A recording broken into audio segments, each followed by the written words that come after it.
And every time he tried to talk in French, his mic would cut out. A lesson where all the paint ran and turned the color of Pepto-Bismol. Need to remind myself to look at the schedule, and none of that stuff was on there. Good morning. It is this is day 3 or day 2? I can't even remember. Depends on how you count. Actually day 2, yeah. So the first day I think I counted as a day 0. Wow, okay. We're back to Destination D23. It's the last day. There's some actually pretty interesting panels today. I think they're gonna have maybe some villains news. I don't know, just from reading the itinerary. I'm hoping that they would release some park news. But yeah, it's checkout day as well. So this morning Mike and I scrambled to get everything into our cars, and now we are heading to the convention center. Today we have Scrooge with us.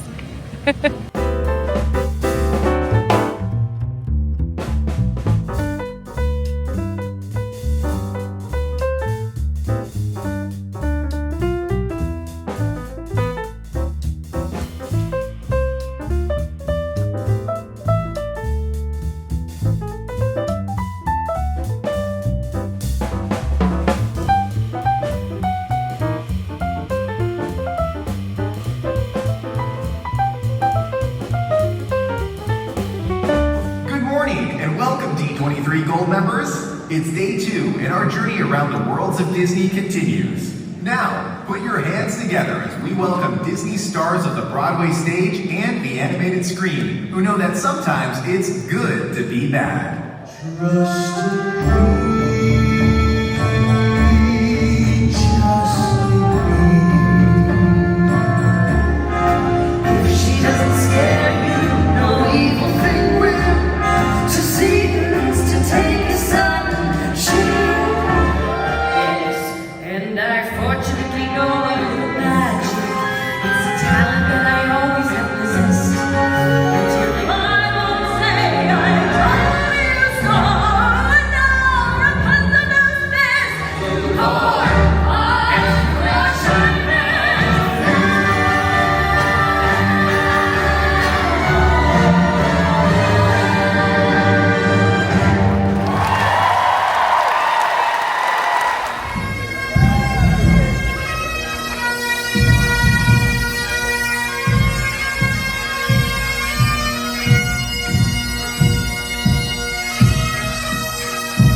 Scrooge is not cooperating. No, there he is. Hang in there, Scrooge. Yep. He's tired too. It's been a long couple days. So this morning we had the villains panel, which they started off, I thought, strong with some Broadway performances, doing their kind of villain songs and stuff like that. It was really good. Susan Egan, the voice of Meg from Hercules, as well as the original Belle from Beauty and the Beast. It was really good what they did. It was clever. I caught that. So yesterday, she was lobbying for a villain's role. At her stage of her career right now, I think she's trying to diversify her portfolio and wants to branch from the princesses from the heroine to I think she just wants to be a villain. So she specifically mentioned that she wanted to be Mother Gothel from Rapunzel. For one, they really want Rapunzel to become a Broadway show. The newest one's Hercules, right? Hercules got turned into a Broadway musical. So she's all like trying to lobby for Tangled being a Disney on Broadway show. But then she's like, you know what, if that were ever to happen, she'd love to play Mother Gothel. So today, during the performance, she got to sing Mother Gothel's part. So I think everybody had a little bit of laugh. Crowd went wild. It was, everybody kind of was excited to see her get to do that. Yeah. As far as the information goes for villains, there really wasn't very much. Yeah, they had a little bit of, just a little tiny tidbits of information. And they wanted to make sure that everybody knew that the Bath & Body Works was dropping villain stuff for your home. Villains Land is obviously definitely coming to Magic Kingdom, but it seems like it is still pretty far away. So there isn't a lot of concrete information that they have for us, but I guess they are bringing back the Imagineer that worked on a lot of the villain show, like Jafar, Scar, and a few others. They're bringing him back to be part of the imaginary Well, team. I thought they did, the part of that panel that I really liked was they brought out one that did like a lot of the Broadway, the musical stuff, and the other one that specialized in like the cruise experiences. Yeah. And they were really fun. They were really entertaining. They talked a lot about kind of like their inspiration, how much they liked the villains, and the things that they're kind of pushing for and trying to bring to the guest experience. So that was a lot of fun. Yeah, once again, nothing really jaw-droppingly new. The gentleman that talked about the villain show, that show is currently in Hollywood Studios, right? So there's really nothing too much to share that is coming down the pipe. But they did share some tidbits and Easter eggs about the show. Mike hasn't seen the show. I've seen the show. I really enjoy the villain show. Yeah, apparently the wallpaper on the walls changes. So there's like that Art Deco wallpaper that they have that changes depending on like what villains are on stage, and it might even change depending on who wins at the end. So we'll see. And then they shared a bit more about the Disney Destiny. I think that one is going to be coming online, having its maiden voyage later this year. And they shared that Loki is going to be, I think that one's Avengers themed. So it's very fitting that they'll have the Sanctum, the lounge there, as well as Loki being one of the main greeters in the grand lobby. He's a good orator. He loves balconies. Yes, balconies are his thing. But lots of like cruise line news. So bit infomercially, but if you're excited about the new Disney cruises, that's good for you. And then the next thing we had was Part of Your World. They brought back Jodie Benson, our favorite Ariel. Of course. She's now the official D23 ambassador. She is. Did she bring back the director of that? Yes. Yeah. And then they showed footage of... They apparently dragged out of retirement to coach and mentor the next generation. So. Yeah. And then Mike was trying to explain to me what this whole 3 caballeros around the world situation is like. We got a couple of different parts of it. Didn't quite understand what it was all about. Well, I think that they were trying to tie in... Walt did a lot of traveling, and he also liked to go out and connect and bring some of that back home with him. Him and a bunch of his team went down to Central and South America on these extended trips just to gather research and information and bring it back. And then he had the idea to create kind of the 3 caballeros to kind of get South America, Central America, and North America all represented and working together. So it was kind of talking about that ties to what they talked about later with just people to people that he was involved in, just really getting kind of people exposed to other cultures to kind of get to know each other better. They had 2 different chunks of the 3 caballeros. In the middle, they sandwiched the Disney family legacy with Roy P. Disney. Mm-hmm. So he's the grandson of Roy O. Disney, who I got lost. There were so many. Yeah, so there's Roy O. Disney. He's part of the Disney family. Who was obviously Walt's brother. They opened the parks together. After Walt had passed, Roy O. Disney opened Disney World in 1971, and then Roy E. Disney is Roy P. Disney's dad. They all worked for the company apparently. So Roy E. Disney saved the Disney animations, I guess, around the 80s time frame. He just talked about the family involvement and his days, his early childhood in the parks and stuff like that. Mm-hmm. Sounded like it was pretty good to be a Disney grandson at that point because they got some pretty sweet access. That's right. But then after that was actually my favorite panel of the whole entire Destination D23 so far. Mm-hmm. This one is down the rabbit hole with the Walt Disney Archive. So we've seen this now a couple of times. Yep. And they always do a great job. They go down some rabbit holes, find some really odd kind of connections, and just do some deep dives on random Disney facts. Yep. So sometimes it's a little too deep, other times it's really right up our alley. Oddly enough, today was a bunch of information on Scrooge. So apparently there is a internet rumor going around that Scrooge is not originated from one of the comics. Yep. That he originated somewhere else in an animation. Yep. Where there appears to be a Scottish-looking duck. We found original notes from those creators that is actually Donald's alternate personality. Yep. Scotty is the name of that duck. Yep. And that from the original guy that came up with Scrooge, he said, I've never heard of Scotty before. This is the first time I've heard of him. He wrote down yes. He literally wrote a memo that was like, I've never heard of him. I just learned of him today. That is definitely not the origins for Scrooge. So that was kind of fun. Yeah, no, it was fascinating because the archivists they dug up a lot of like information around sort of like the Disney family and their ties to Orlando, Florida, weirdly enough. So they had what, a great aunt or? Yeah, so Flora, who was Walt Disney's mother, her family actually originated in Orlando, like in the greater Orlando area. I think they immigrated from somewhere else, but then they kind of settled here. And then somehow, years and years later, Walt came right back to the same spot that, you know, his ancestors were from. So well, they told a cute story where he had been visiting his aunt before he opened Disneyland. The Aunt Jessie? Yes, I think Aunt Jessie. Yeah. And she later remarked to a friend that her nephews are borrowing a silly sum of money to do some silly circus thing. So that turns out ended to be opening Disneyland 6 months later. What did Aunt Jessie say? It was a very specific terminology, but I can't quite remember. Yeah, well, she said it much more eloquent than I could because she was she worked for the local newspaper. She very did accomplished woman.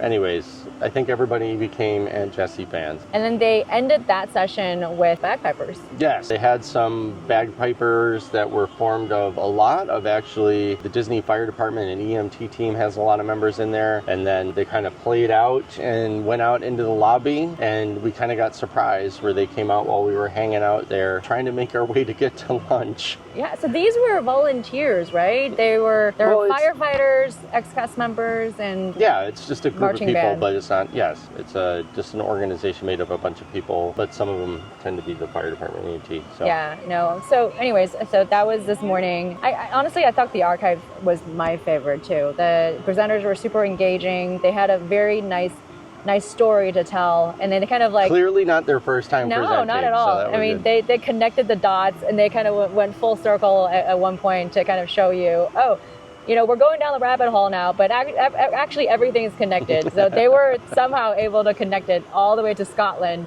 which then brought out the bagpipers. Yes. So they told a good story. Yeah, no, it was really, really good. We were so hungry like this morning. We didn't have time because we got to check out, take our bags over to the car, and so we didn't have time for food or anything like that. And then we kept on going back to the Three Bridges. Yeah. We had more of the same food from yesterday, which their burger is excellent. So we ended up getting 2 orders of burgers. I just don't think there's as much news to drop this year because they've been honestly dropping a ton of news last 2 years. Yeah. So it just seems a little slow this year, but I don't know, maybe they'll surprise us. There might be some surprises. I'm still holding crossing my fingers. We'll wait and see. So that'll be good. All right. Well, catch you up in a little bit. All right, finally back. We were gonna have a resort stay, but I think we were just kind of like, I was burnt out. Yeah, it was pretty rough. It was pretty rough. So the afternoon, I think we started out with the Disney Channel. Frankly, I took a nap. I actually had no idea what was happening. We couldn't afford the Disney Channel at that point in time when all that stuff was kicking off. So I recognized a lot of the show names, but I was either a little too old or had no access to them. It was a little bit beyond our generation. But very popular. Yes. So there was people screaming and cheering and singing and going along with everything. So it was a very popular segment, just... maybe not our It was not our generation, but I think we caught a couple of performers. They were very eloquent, very poised, younger performers. Yeah, they brought out a whole panel of performers, and one of them, I think the youngest one, was super awesome. Yeah, very poised. Yeah. For her age. First of all, her outfit was killer. Yeah, she looked great. And then everybody on stage was awesome, obviously, but I was just kind of really impressed with the youngest one that was on stage. Much more of an eloquent speaker than I am, so I was super impressed. Much more eloquent than I could ever hope to be. Yeah, for sure. But it was fun to hear them talk about their experiences, because a lot of them talked about basically what it was like working as a kid on the Disney Channel, and there was a couple older performers that one of them was even on there when she was probably like a toddler. Yeah. So what's really interesting to hear her talk about was she's like, I remember this moment. And then I remember when we closed the show because there was cake, and I remember the cake, right? So that was it was fun to hear some of them talk about. And there was a couple older performers that have now, they're actually coming back as like the older mentor to some of the newer up and comers. So after the I think that was the Disney Channel. Okay, so they did a Disney Around the Globe China. Well, I'm from China, so I paid attention this time. I caught my second wind after my nap during the Disney Channel presentation. They talked about the Epcot Pavilion, how they really paid attention to the scale model of the Heavenly Temple, whatever, in China. So that was pretty impressive. Very short little excerpt, just enough for them They did mention some specific architecture cues that they tried to pay attention to that are different that are unique to China, or not necessarily maybe unique to China, but different from definitely Western architecture. So like odd prime numbers they use for like vertical measurements, whereas horizontal measurements they use even numbers. So they were kind of talking, so like a lot of the ratios of columns or windows, height to width was kind of different from what you would see in Eastern architecture. So they did a really good job. Yeah.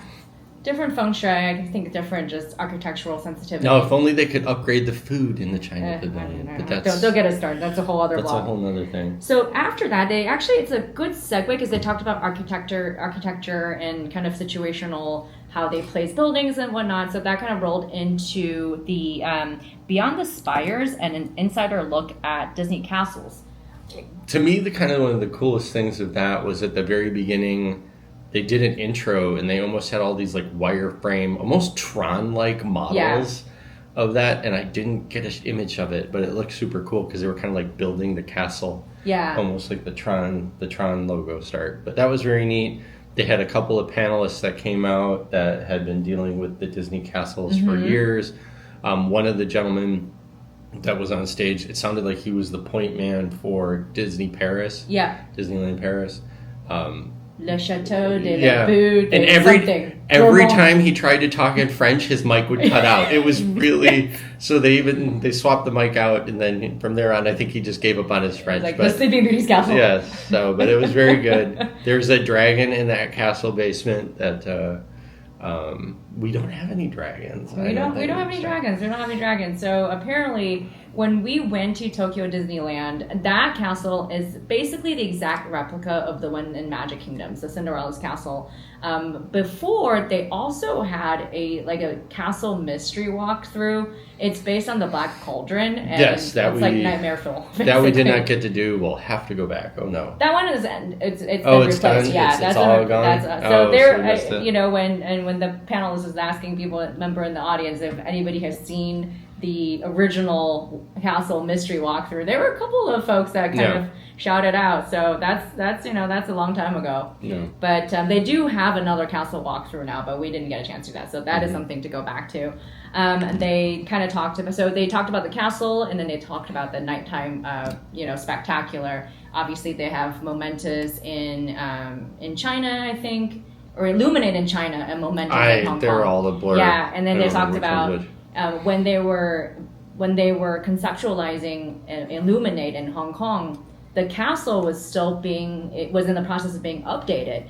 I don't know if you know, but they essentially built another castle on top of the original Disneyland Hong Kong castle.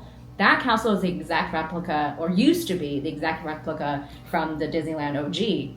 So they're like, you know what? We're just going to build on top of it. And so it looks, if I remember, they basically almost took like a castle segment that was themed after each of the princesses and stacked them on top. They put spires on top. It looks really good. It's like a Lego. It's kind of exactly. Yeah. It's kind of like a different theme for each section almost. So they had to do 3D bendering before, as they were building the castle. They were like, okay, this is what in digitally. So. Yep. And then that was kind of a basic. They went over the castles. They talked about some of the big reveal was that they're going to change the Cinderella's castle back to its original color scheme the next time they paint it, coming up very shortly here. So it's going to go back to like the blue and probably like a white. It's like a white. Yeah, it's like the basic, the class. They're going back to their classic. If you look at the old Disney cartoon logos, that's what it looks like. Yeah. So. And funnily enough, they talked about some of the reskin and overlays over the castle. Oh yeah, that was an interesting segment. Okay. So I was fortunate enough to be able to see the 25th anniversary rendition the of controversial the Magic Kingdom, the birthday cake. So, I got to see that in person. But apparently the first cake overlay was actually Disneyland Paris. Mm-hmm. They did a strawberry shortcake, and they learned their lesson where all the paint ran and turned the color of Pepto-Bismol, which was not appealing to the guests. So they've since, whenever they do the overlays, they try and make sure the paint doesn't run. Yep. And in the OG Disneyland Sleeping Beauty's castle, they have a drawbridge. It is it's functional apparently, and they've only lowered the drawbridge twice. Yes. Once during the opening, and then once during the reopening of New Fantasyland in Disneyland. Yep. But then chaos ensued. Yes. So apparently, this was something this I is learned. a deep cut. I had no idea this was happening. Apparently Stitch at one point decided that he was going to TP Cinderella's castle. So the story goes, one of the Imagineers had an idea to have Stitch essentially TP Cinderella's castle. So he was planning it out in his office, but it was all just supposed to be hush hush. But one of the other Imagineers kind of like saw what he was doing and it's kind of like, hey, what's going on? And he kept being nosy.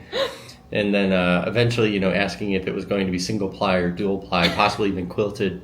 And so he eventually got chased out of his coworker's office, and then it disappeared. And then about 3 days later, everybody showed up, and it looked like Stitch had TP'd Cinderella's castle. So I had never seen that before. Yeah, that was real. I'm sure it's all over the internet. You can find it. I'm sure you can find it. But Stitch went on stage, and they TP'd the whole entire panelist. Yes, So that was... There was toilet paper of fun. Stitch made a guest appearance with toilet paper guns.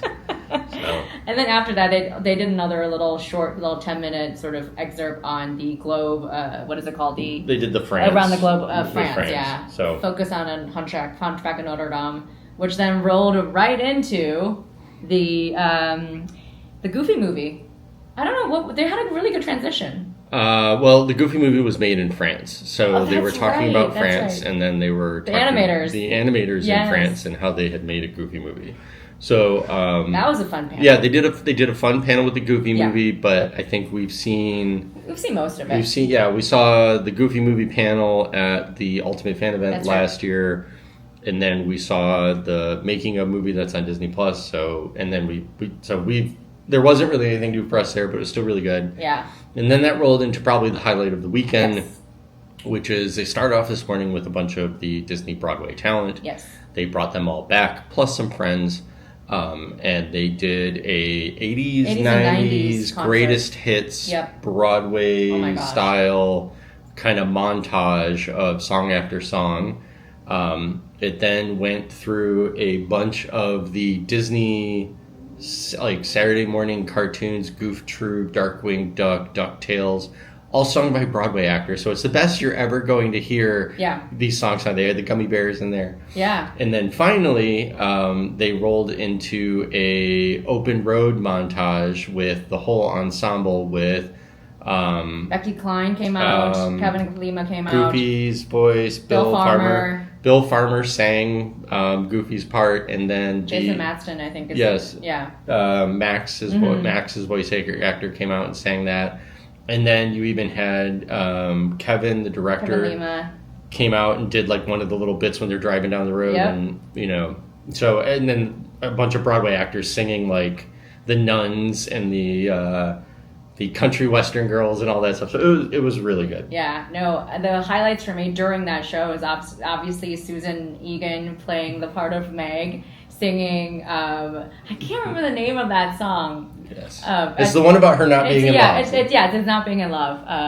That one, she's the original voice of Meg during the animation. That's one of my favorite songs. She did such a good job. One thing we noticed both with Meg and with Judy. Yeah, Susan Egan and Judy. Yeah. Judy Benson was, they know those songs so well that they have the timing down to where when they run the animation behind them on a screen, they're in perfect sync with the animation. Yeah, it's insane. They've got it drilled. I'm sure they had to sing it so many times that it's just at this point it's like muscle memory, and they don't even need to like try and be on time with the animation. It's quite good. And of course, Judy Benson, the original voice of the Little Mermaid, saying part of your world. Mm-hmm. Of course, this is Judy. This is Judy Hobbs, Jodie Benson. This is Jodie's thing, right?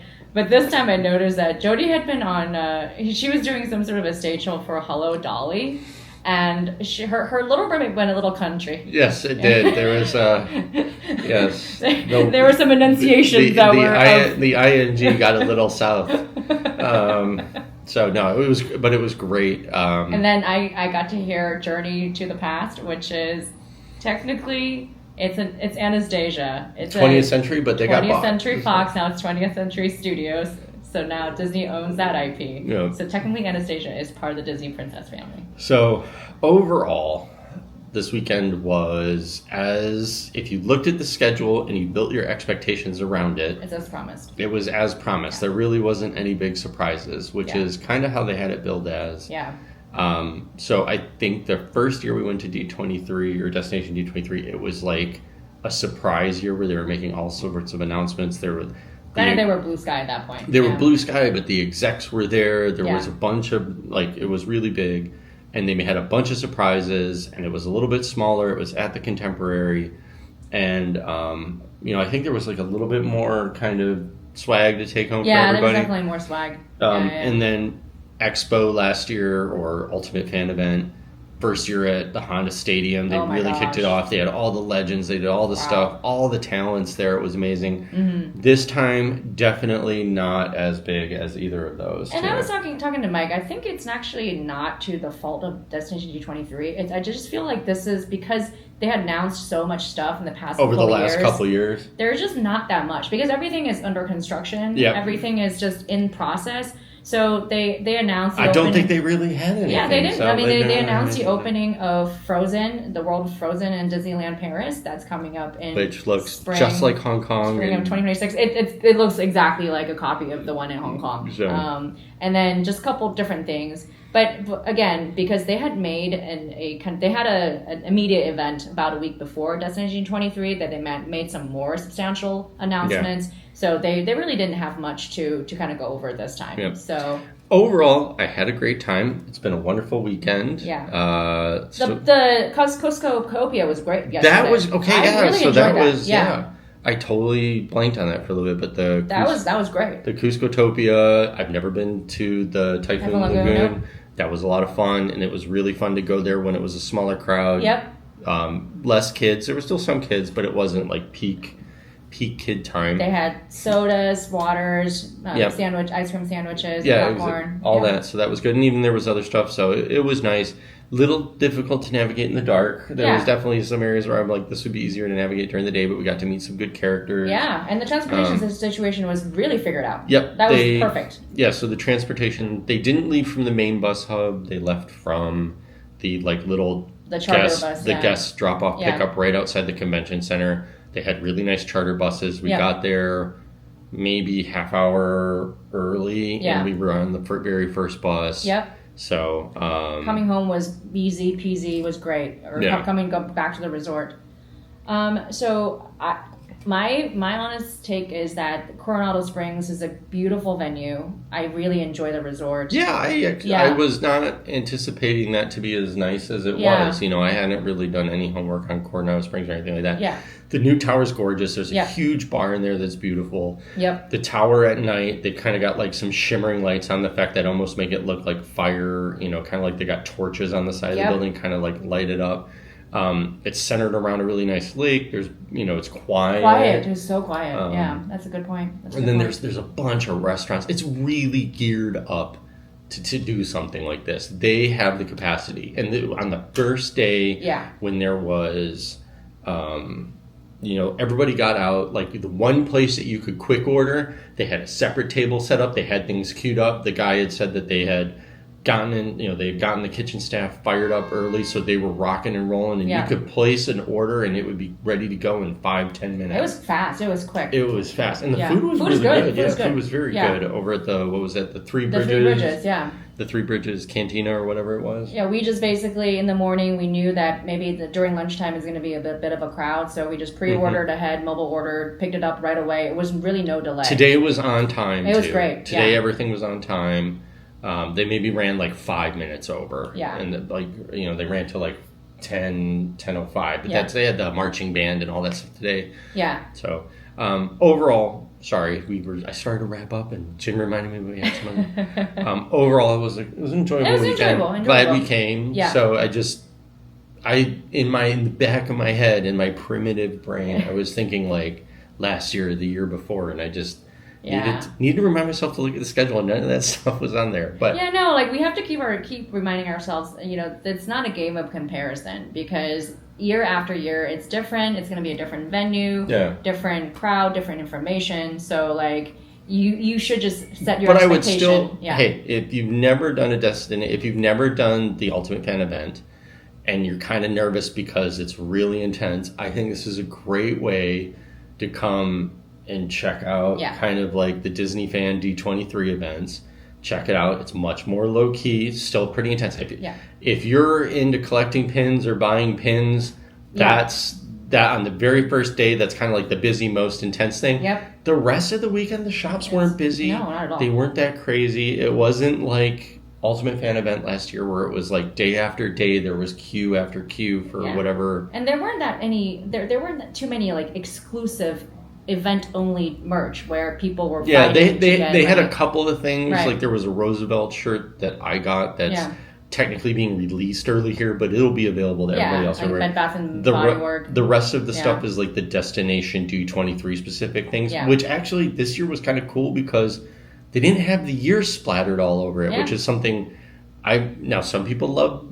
You know, hey, I want like the logo with the year. I kind of like the stuff that doesn't have the year. Same. So that was really nice, and the designs were really cool this year. They were all kind of a little retro and travel-y. So that's where we are. I don't know what 2 years is going to be. Bring to us next in a couple of years. Do you think it's going to be here in 2 years? Or you think I think so. I think so. I think they may have found a home for this type of. Like it's more like a conference. You think about Destination D23 as a conference, whereas D23 Expo is more of a convention. So that's kind of, you just have to kind of set that expectation. Yep. So, well, it's been very, very busy, very eventful couple of days. Day 0 shopping, day 1, day 2 enjoying some panels and shopping and such at Destination D23. Did a bunch of stuff. So hopefully you enjoyed our little mini staycation here at we're no longer at the Coronado Springs, but in our weekend here in Orlando. We hope to see you in our next vlog. Thanks so much for watching.